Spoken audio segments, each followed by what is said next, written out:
முஹையத்தீன் அப்துல் காதர் ஜெயிலானி அவர் ஒரு முறை தொழுது கொண்டிருந்தார். தொழுகையில இருக்கும் பொழுது 2 தடவை கடுமையாக கத்துறாரு. கால்ல கிடக்கிற செருப்பை தூக்கி எறிகிறாரு. தொழுதுகிட்டு இருக்கிற மக்கள் எல்லாம் இதை கவனிக்கிறார்கள். தொழுகை முடிஞ்ச உடனே யாருமே முஹையத்தீன் அப்துல் காதர் ஜெயிலானி கேட்பதற்கு பயந்துகிட்டு இருந்தாங்களாம். கொஞ்ச நேரம் கழிச்சு வேற ஒரு கூட்டம் அந்த 2 செருப்போட வந்தாங்களாம். இப்படி நாங்க என்ன செஞ்சோம், ஒரு வணிக கூட்டத்துல போய்கிட்டு இருந்தோம், வியாபாரம் செய்யறதுக்காக போய்கிட்டு இருந்தோம். எங்களை இடமறிச்சு எங்களுடைய பொருட்களை பறிப்பதற்காக வழிப்பறி செய்வதற்காக சில அரபிகள் உள்ள வந்தாங்க. அப்படி உள்ள வரும் பொழுது நாங்க எங்களுக்குள்ள பேசிக்கிட்டோம், நம் முஹையத்தீன் அப்துல் காதர் ஜெயிலானி நினைச்சிட்டா என்ன அப்படின்னு எங்களுக்குள்ள பேசி முஹையத்தீன் அப்துல் காதர் ஜெயிலானியை நாங்க நினைக்க ஆரம்பிச்சோம். உடனே கெட்டு வேகத்தில் என்ன செய்தது, 2 செருப்புகள் பறந்து வந்தது. அந்த கொள்ளையர்கள் மீது அந்த செருப்பு விழுந்து அதுல 2 பேர் இறந்து போறாங்க. அந்த கொள்ளையர்கள் தப்பி ஓடுனாங்க. திரும்ப அந்த கூட்டம் அந்த செருப்புகளை எடுத்துட்டு முஹையத்தீன் அப்துல் காதர் ஜீலானி கையில கொடுத்தாங்க என்று இது போன்ற பல கட்டுக்கதைகளை எழுதி வைக்கிறாங்களே, அதுக்கெல்லாம் என்ன காரணம்? இது நாதாக்கள் பயன்படுத்திய பொருட்கள், இது சுஹதாக்கள் பயன்படுத்திய பொருட்கள், இது சஹாபாக்கள் பயன்படுத்திய துணி, இது சஹாபாக்களுடைய தலைமுடி, இது அல்லாஹ்வின் தூதருடைய தலைமுடி என்று சொல்லி இது போன்ற பல விஷயங்களை, அதுக்கு மார்க்க ஏதாவது நமக்கு வழிகாட்டுதா? அல்லாஹ்வின் தூதருடைய தலைமுடி அது இன்றைக்கு நமக்கு நிறைய மகத்துவம் மிக்கது, எனவே நீங்கள் அந்த தலைமுடியை சேகரித்துக் கொள்ளுங்கள் மார்க்க நமக்கு சொல்லுதா? வகை இப்படித்தான் வழிகாட்டுதா? அல்லாஹ் நமக்கு போடக்கூடிய உத்தரவு என்ன? லக்கது கான லக்கும் ஃபீ ரசூலில்லாஹி உஸ்வத்துன் ஹஸனா. அஸ்ஸலாமு அலைக்கும் வரஹ்மத்துல்லாஹி பரகாத்துஹு. புகழ் அனைத்தும் நம்மை படைத்து பரிபாலிக்கிற இறைவனுக்கே உண்டாவதாக. அன்பிற்குரிய அல்லாஹ்வின் நல்லடியார்களே, தாய்மார்களே, சகோதர சகோதரிகளே, தமிழ்நாடு தௌஹீது ஜமாத் திண்டுக்கல் மாவட்டத்தின் சார்பாக ஏற்பாடு செய்யப்பட்டிருக்கிற சமூக பாதுகாப்பு மாநாட்டிலே வஹி அல்லாதது வழிகேடே என்ற தலைப்பின் கீழ் சில கருத்துக்களை உங்களிடத்தில் எடுத்து சொல்ல நான் பணிக்கப்பட்டிருக்கிறேன். இந்த தலைப்பு இந்த மாநாட்டிற்கு தேர்வு செய்யப்பட்டதற்கும் சில அடிப்படை காரணங்கள் இருக்கிறது. உலகத்திலே முஸ்லிம்களாக வாழக்கூடிய நாம் நம்முடைய வாழ்க்கையை எப்படி அமைத்துக் கொள்ள வேண்டும் என்பதற்கு அல்லாஹு தஆலா குர்ஆன் மூலமாக ஏராளமான வழிகாட்டுதல்களை நமக்கு கற்றுத் தந்திருக்கிறான். இன்னும் ஆதி மனிதர் ஆதம் அலைஹிஸ்ஸலாம் அவர்களிலிருந்து இந்த உலகத்தில் கடைசியாக வரவிருக்கக்கூடிய அனைத்து மக்களுக்கும் வழிகாட்டுவதற்காக நபிமார்கள் பல நபிமார்களை அனுப்பி அந்த நபிமார்களினுடைய இறுதியாக முஹம்மது நபி ஸல்லல்லாஹு அலைஹி வஸல்லம் அவர்களை அல்லாஹு தஆலா அனுப்பி வைத்து அந்த முஹம்மது நபியினுடைய இந்த ஏகத்துவ பிரச்சாரம் கியாம நாள் வரை இருக்கக்கூடிய நபர்களுக்கு சென்றடையக்கூடிய விதத்தில் அல்லாஹு தஆலா இந்த இஸ்லாமிய மார்க்கத்தை ஆக்கி வைத்திருக்கிறான். இப்படிப்பட்ட இந்த சூழலிலே இன்றைக்கு முஸ்லிம்களாக வாழக்கூடிய நாம் நம்முடைய வாழ்க்கையை எப்படி அமைத்துக் கொண்டிருக்கிறோம்? குறிப்பாக இந்தியாவில் இருக்கக்கூடிய முஸ்லிம்கள், தமிழகத்தில் இருக்கக்கூடிய முஸ்லிம்கள், தமிழ் பேசக்கூடிய முஸ்லிம்கள், நாம் நம்முடைய வாழ்க்கையை எப்படி அமைத்துக் கொண்டிருக்கிறோம்? முழுக்க முழுக்க இறைவன் கற்றுத்தந்த வஹீயின் அடிப்படையில் தான் நாம் நம்முடைய ஒட்டுமொத்த வாழ்க்கையும் அமைத்திருக்கின்றோமா? அல்லது நம்முடைய வாழ்க்கையில சில விஷயங்களை மட்டும் இஸ்லாமிய மார்க்கத்தை பார்த்துவிட்டு பல விஷயங்களை இஸ்லாத்தை கவனிக்காமல் நாம் நம்முடைய வாழ்க்கையை நடத்தி கொண்டிருக்கிறோமா என்பதை நாம் சற்று சிந்தித்து பார்க்க கடமைப்பட்டிருக்கிறோம். ஏனென்றால் இறைவன் நமக்கு திருமறையில இட்ட ஒரு உத்தரவு ஒட்டுமொத்த மனித சமூகத்திற்கும் அல்லாஹ் சொல்லுகிறான், யா பனி ஆதம இம்மா யஅத்தியன்னக்கும் ருசுலும் மின்கும் யகுஸூன அலைக்கும் ஆயாதி.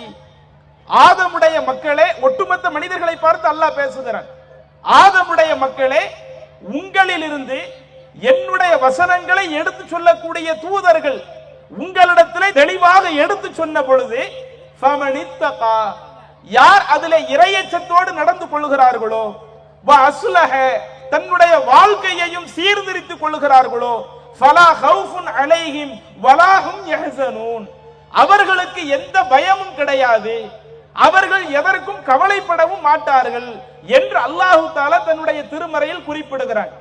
அப்ப இந்த வசனம் நமக்கு சொல்லக்கூடிய கருத்து என்ன?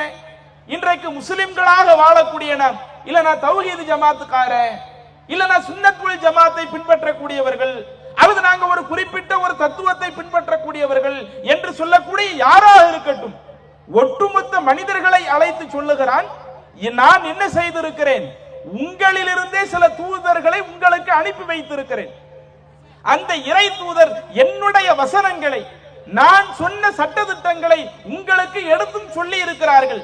அப்படி எடுத்து சொன்ன பிறகு யார் அதுல இறையச்சத்தோடு, சரி இது நமக்கு அல்லாஹ்வுடைய கட்டளையில் இருந்து வந்திருக்கிறது, நாம் அல்லாஹ்வுடைய கட்டளையை கண்டிப்பாக ஏற்று நடக்கணும் என்று இறையச்சத்தோடு தன்னுடைய வாழ்க்கையில் தவறுகள் இருந்தாலும் யார் தன்னை சீர்படுத்திக் கொள்கிறார்களோ அவர்களுக்கு தான் எந்த பயமும் கிடையாது, அவர்கள் தான் மறுமையில் எதற்கும் கவலைப்பட தேவையில்லை என்று அல்லாஹ் தஆலா சொல்லிவிட்டு அதனுடைய தொடர்ச்சியாக அடுத்து சொல்லுகிறான், வல்லதீன கஸபூ பி ஆயாத்தினா, நம்முடைய வசனங்களை யார் மறுக்கக்கூடியவர்களாக பொய்ப்படுத்தக்கூடியவர்களாக இருக்கிறார்களோ, வஸ்தக்பரு அன்ஹா, இன்னும் யார் நம்முடைய சட்டதிட்டங்களை பேணுவதில் இருந்து பெருமை அடித்துக் கொண்டிருக்கிறார்களோ, உலாயிக அஸ்ஹாபுன் நார், அவர்கள் நரகவாசிகள், இவர்கள் அந்த நரகத்தில் நுழையக்கூடியவர்களாக இருப்பார்கள் என்று அல்லாஹ் சொல்லுகிறான்.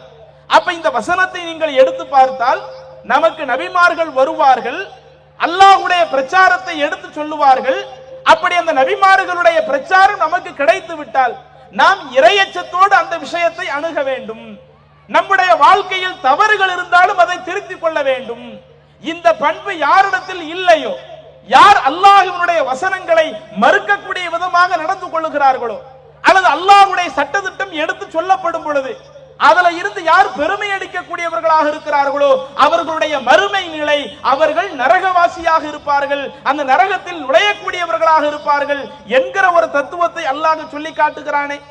அதே மாதிரி குர்ஆன்ல இன்னொரு வசனத்தையும் பார்க்கலாம், இன்னா அரல்னல் அமானத அலஸ் ஸமாவாத்தி வல் அர்லி வல் ஜிபால், நாம் மலைகளுக்கு, வானங்களுக்கு, பூமிக்கு அது அவைகளின் மீது அமானிதங்களை இறக்கி வைத்த பொழுது ஃபஅபைன ஐ யஹ்மில்ஹா, அந்த மலைகளாக இருக்கட்டும், பூமியாக இருக்கட்டும், அதே மாதிரி வானங்களாக இருக்கட்டும், நாம் இறக்கி வைத்த அந்த அமானிதங்களை அவைகள் ஏற்றுக்கொள்ள மறுத்து விட்டன. இன்னும் அதை ஏற்றுக்கொள்வதில் ஒரு அச்சத்தோடு இல்ல, நம்ம அமானிதத்துல ஏத்துக்க முடியாது என்று அவைகள் மறுத்து விட்டன. இன்சான், அந்த அமானிதத்தை நாம் மனிதர்கள் மீது சுமத்தினோம், மனிதன் அந்த அமானிதத்தை பெற்றுக் கொள்கிறான். இன்னஹு கான ஸலூமன் ஜஹூலா, இப்படி அந்த அமானிதத்தை பெற்றுக்கொண்ட அந்த மனிதன் அவன் அநியாயக்காரனாக இருக்கிறான், அவன் மூடத்தனத்தில் இருக்கக்கூடியவனாக இருக்கிறான் என்று அல்லாஹ் தஆலா சொல்லி காட்டுகிறானே. இறைவன் நமக்கு சுமத்திய அமானிதம் எது? வானங்களுக்கு தரப்படாத, பூமிக்கு தரப்படாத, மலைகளுக்கு தரப்படாத, மனிதர்களுக்கு மட்டும் அல்லாஹ் தரக்கூடிய அமானிதம் என்று சொன்னால் இறைவன் புறத்திலிருந்து வரக்கூடிய அந்த வேத அறிவிப்பு தானே, இறைவன் புறத்திலிருந்து வரக்கூடிய வகை செய்தி தானே. நாம நம்முடைய வாழ்க்கையை ஒவ்வொரு சந்தர்ப்பத்திலும் எப்படி அமைக்கணும்? நாம திருமணம் முடிக்க போறோமா, அந்த திருமணம் எப்படி இருக்கணும்? நாம ஒருவரோடு நட்பு பழகிறோமா, அந்த நட்பு எப்படி இருக்கணும்? வணக்க வழிபாடுகளில் ஈடுபடுகிறோமா, அந்த வணக்க வழிபாடு எப்படி இருக்கணும்?